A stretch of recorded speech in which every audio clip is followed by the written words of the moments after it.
পাখি যে তোমারে পাইল ভাগ্যের জোরে, সে যদি তোমারে কখনো ডালবাত মনে কইরা নেয়, তারে কইও তুমি একজনের কাছে সারা জীবনের কাচ্ছি। মানুষের ভিড়ে তুমি ছিলা সেই নোনা জল ভেজা শাপলা, যা হকগুলোই পায় এমন না, কিন্তু যে পাইল সে বুঝে না কত নদী শুকায় যায় তোমারে এক ফোঁটা হাসি দেবার অপেক্ষায়।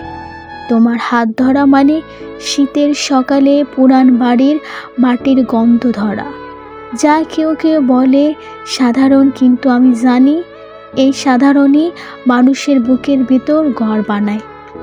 সে যদি ভুলে যায় তোমারে, তুমি কইও কেউ একজন আছে যারে তুমি এক ফোঁটাও শব্দ দিলে তার বুকের ভেতরটা নদীর মতো থই থই করে ওঠে এখনো।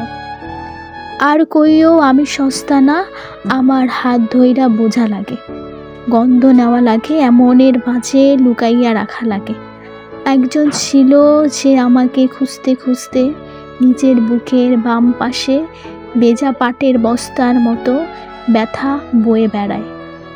আমি তার অসম্পূর্ণ শ্বাসের ভিতর এখনো বেচা। শেষে কইবা তুমি একজনের কাছে সারা জীবনের কাচ্ছি, কারণ ভালোবাসা ডাল বাত্তা, ভালোবাসা এক ধরনের ঘর যার দরজায় তুমি ছাড়া আর কেউ কোনোদিন কড়া নাড়েনি।